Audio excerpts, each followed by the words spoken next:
Shalom, selamat pagi. Selamat bertemu kembali dengan renungan pagi pada pagi hari ini. Bapak, Ibu, dan Saudara, sebelum kita akan membaca firman Tuhan, mari kita bersama-sama mohon bimbingan Roh Kudus, bersatu hati kita berdoa. Bapa di dalam surga, kami mengucap syukur pada pagi hari ini Tuhan, atas berkat-berkat-Mu yang Tuhan berikan kepada kami. Semalam kami bisa beristirahat dengan nyenyak. Pagi hari ini Tuhan membangunkan kami kembali. Oleh sebab itu ya Tuhan, perkenankanlah kami sejenak untuk mendengar dan merenungkan kebenaran firman-Mu. Dalam nama Tuhan Yesus Kristus kami berdoa dan mengucap syukur. Amin. Bapak, Ibu, dan Saudara, bacaan firman Tuhan pada pagi hari ini terambil dari Injil Yohanes pasal 8 ayat 30 sampai dengan ayatnya yang ke-36. Nas yang akan kita renungkan di ayat yang ke-36 yang demikian firman Tuhan. Jadi, apabila anak itu memerdekakan kamu pun benar-benar merdeka. Bapak, Ibu, dan Saudara, renungan pagi hari ini diberikan tema Yesus yang membebaskan. Nas bacaan kita pagi hari ini berbicara tentang kebebasan dari orang-orang yang percaya kepada Tuhan Yesus Kristus. Secara umum, hidup bebas memang menjadi impian bagi setiap orang.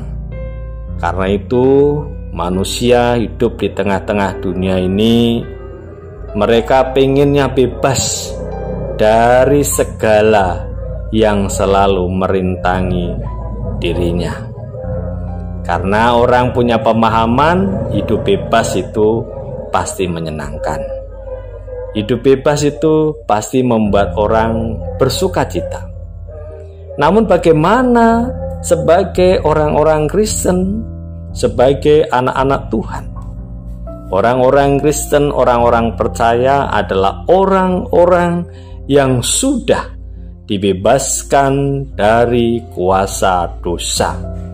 Tuhan Yesus menyatakan bahwa orang yang melakukan dosa adalah hamba dari dosa, tetapi anak Allah dapat memerdekakan mereka. Ayat ini mengandung makna yang mendalam tentang pembebasan rohani yang diberikan oleh Yesus Kristus kepada mereka yang percaya kepadanya. Tuhan Yesus Kristus adalah anak Allah yang memberikan dirinya sebagai kurban yang sempurna untuk menebus dosa-dosa umat manusia. Dengan beriman kepadanya, seseorang dapat memperoleh pengampunan dosa dan pembebasan dari akibat dosa. Ini yang menghasilkan kehidupan yang baru dan merdeka dari belenggu dosa. Saudara-saudara, kebebasan sejati tidak hanya terkait dengan keadaan fisik atau keadaan politik, tetapi lebih kepada pembebasan dari perbudakan rohani. Kebebasan yang diberikan oleh Kristus adalah kebebasan yang sejati dan berkelanjutan, yang melampaui batasan kebebasan dunia yang sementara. Kenyataan ini menegaskan identitas Yesus Kristus sebagai pemberi kebebasan. Hanya melaluinya, manusia dapat mencapai kebebasan sejati dan membebaskan diri dari belenggu dosa dan kegelapan. Saudara-saudara, Yesus mengajar bahwa kebebasan sejati tidak hanya terkait dengan kondisi fisik atau politik, tetapi lebih kepada pembebasan dari dosa dan perbudakan rohani. Dalam konteksnya, Yesus menyatakan bahwa hanya dengan iman kepadanya, hanya dengan beriman kepada Kristus, orang dapat memperoleh kebebasan sejati dari belenggu dosa. Jadi, ayat ini menekankan bahwa melalui iman kepada Yesus Kristus, seseorang atau manusia dapat memperoleh kebebasan sejati, yakni pembebasan dari dosa dan perbudakan rohani. Ini adalah pernyataan tentang kekuatan transformasional iman kepada Yesus Kristus yang dapat mengubah hidup seseorang secara mendasar dan memberikan kebebasan yang sejati. Saudara-saudara, melalui bacaan ini ada beberapa hal yang dapat kita renungkan. Yang pertama, kebebasan dalam Kristus. Pentingnya kebebasan yang diberikan oleh Kristus kepada mereka yang percaya kepadanya. Kepada orang-orang yang percaya kepada Kristus, ini adalah kebebasan dari belenggu dosa dan perbudakan rohani. Ayat ini dapat membawa kita untuk menghargai dan bersyukur atas kebebasan yang diberikan oleh Kristus, serta menggali lebih dalam tentang apa artinya hidup dalam kebebasan di dalam Yesus Kristus. Yang kedua, pembebasan dari dosa. Pesan ayat Alkitab ini adalah tentang pembebasan dari dosa. Ini mengajarkan bahwa setiap manusia melalui imannya, melalui beriman kepada Yesus Kristus, kita dapat dilepaskan dari akibat dosa dan hidup dalam kebebasan rohani.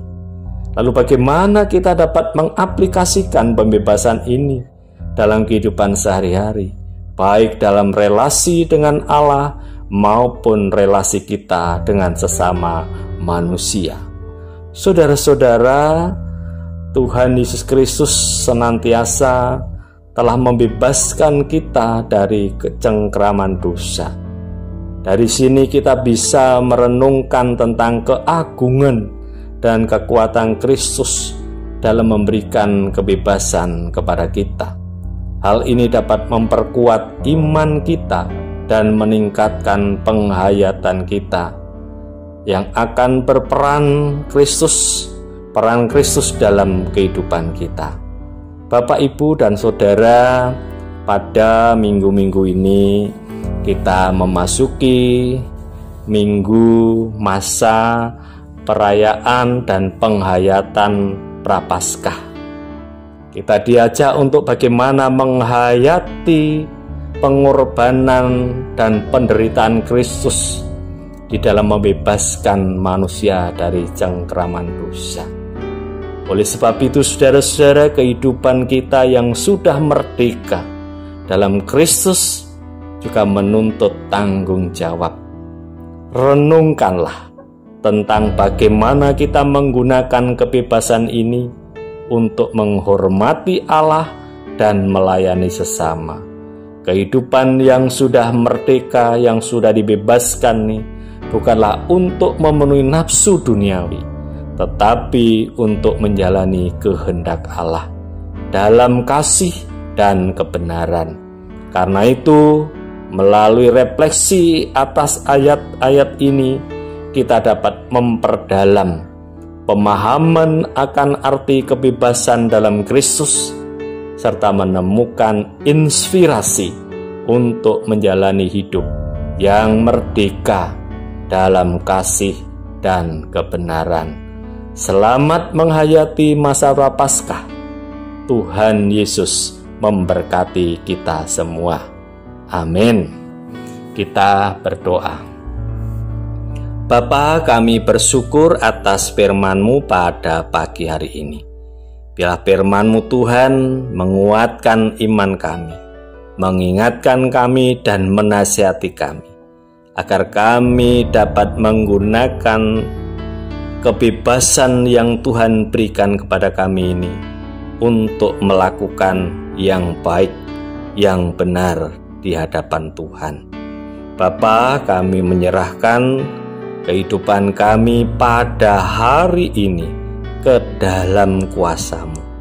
Biarlah setiap usaha pekerjaan yang kami lakukan hari ini mendatangkan berkat bagi kehidupan kami.